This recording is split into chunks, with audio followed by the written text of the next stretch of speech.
Hi, my dear friends. This is Vasilina Orlova with you again, and I'm here to talk to you about how we can unlock our creativity in art. I'm not a professional artist, even though I did receive some formal training in art. Um, and probably the most important part of the training that I received, I took private lessons from a wonderful artist, marvelous artist Lyudmila Lvovna Skubko-Karpas, who was a pupil of Falk. That's more important, more kind of, more recognized artist, I would say. Skubko-Karpas lived all her life in Moscow, except for several years in France, where she did a brief period of immigration. And she also lived in the Urals for a while. Um, she made tremendous successes herself as an artist. She did pastel, and I will try to link her works below. They're very well known by professionals and by connoisseurs of artists of art and artists. Now, of course, I've never achieved anything like that. I mean, she was a trained professional. She graduated from an institution that taught you art systematically, which is extremely important for the artist.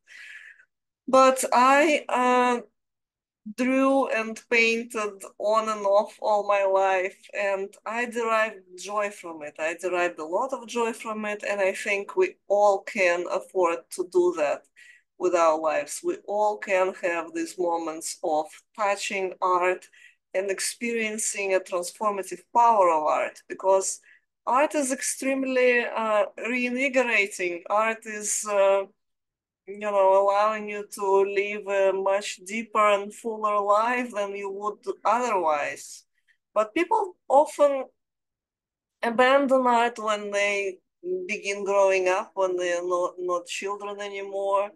And I think that some of the reasons why people abandon doing arts is that they probably realize at some point that it's extremely difficult to make a career out of art. And yes, it is difficult. We are not here necessarily to make a career out of art. Although if you can make it, this is wonderful and this is great. I certainly think that people have much better chances in whatever it is that they are doing if they really, really love it, as opposed to they can barely tolerate it. And so for anybody who is, barely able to tolerate any other profession, such as accounting, and obviously there is nothing wrong with accounting, it's just that this is a mess. Understanding, I guess, of accounting being the polar opposite of arts, which is actually not exactly true, because accounting is also a very creative job. Yeah. Anyway, people need to allow themselves to do art, just as they have to allow themselves to write.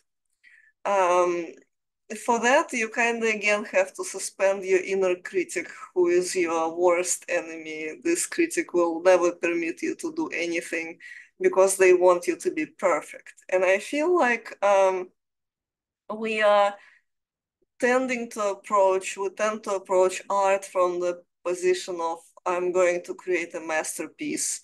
And when that doesn't happen, especially on the first attempts, then we abandon it.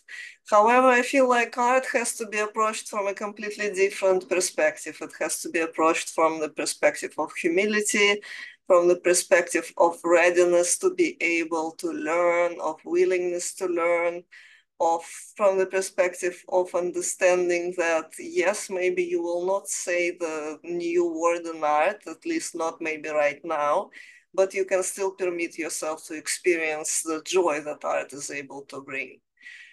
So yeah, art is very prohibitive in terms of how much skill it requires, and it does require skill, and you are going to experience the limitations of your skills when you are doing art. However, I would say that I would not be surprised if we learn through a certain study, for instance, that people who are least satisfied with the level of their skills are the professional artists.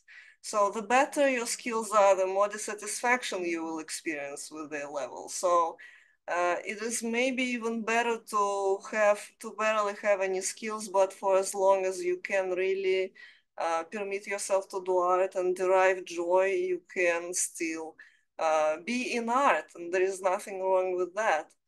And contemporary art is so huge in terms of how many things it absorbed, and how many styles, and what an art could be, and how an art can be approached to the point of dadaism, right? The found objects, the ready-made objects, the things that we just announce to be art, and it becomes art because we said so. And really, who is to tell us that that's not art if we say that that's art? Um, we can absorb anything and build on everything that is being done.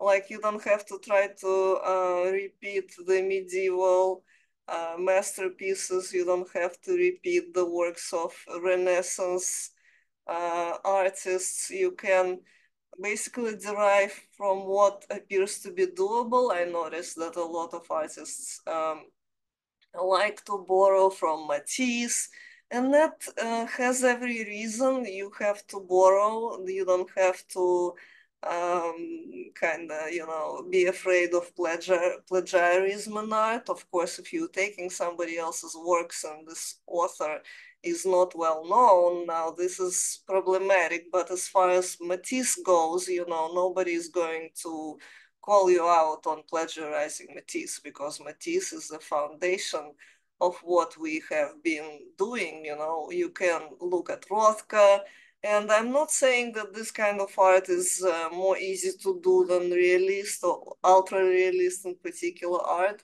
Perhaps to the contrary, you have to understand what kind of form emerges, what shadows are doing, what you can and cannot do, what produces impression of it being, let's say, not objectionable immediately, right? What doesn't betray that much of a lack of skills, because again, this is something that we are all probably going to encounter, right? There are some limitations in terms of the skill level that we're gonna have as non-professional artists. But none of that should stop us, I would argue, from doing art. And so it is again important to position yourself in some sort of network or community or society of people who do art, because if you are within this community, you kind of begin naturally imitating what they are doing, and you're talking about art. Your mind is in the right place. You have better possibilities to gather with your friends and sort of do some sort of exhibition with them. And these exhibitions, they don't have to be like this huge, inaccessible galleries. You can do an exhibition at your department in your university, or you can do an exhibition in your own apartment, whatever. It's whatever you can really imagine yourself doing. It's always going to that. And of course, if more and more people get involved into you doing art, and if more and more people appreciate what you are doing, the more chances you get to exhibit yourself in some better places again, right? So it all depends on how we focus our time. For instance, if we know that we want to do something, we do have to invest and make steps, however small, towards that. However, there is also that catch with art that I learned when I was doing some of my training in the School of Watercolor in Moscow, um, that is created by artist Andrei Yaka, who has devoted himself to the study of watercolor. And one thing I learned there, apart from some technical skills, is that you have to kind of invest in the materials from the beginning with art, so that's not exactly like a free entrance. Let's say you'll have to pay upfront, what they call, right? But basically, what is happening often with artists who they're just beginning their steps. They tend to, of course, they um, have this understanding of, okay, let us not spend that much from the beginning and let us buy whatever paper we can afford and whatever pencils we can afford and whatever brushes we can afford. And then they are stuck with these things that they are cheaply made and they are not very good. And here is the catch, that you can only work with this kind of materials when you are really skilled. So basically, if you want to have a good chance with art, you do have to invest a little bit. You do have to pay upfront to buy good paper, at least for a watercolor, right? For instance. So there is, in this sense, like art can be very prohibitive in this sense. And yeah, you need skills, you need time to train yourself, you need materials to do it. However, I think there are some possibilities here and there are some opportunities here to just continue doing it bit by bit. And I think if that catches on, it's also important that our vacation to quote other people in its orbit and involve everybody. I think there is a good chance that if you're doing it day by day, you will unfold something out of it. Again, it's important for the art, I feel like, to not turn into a chore. Like you can tell yourself, yes, I'm going to be doing it every day.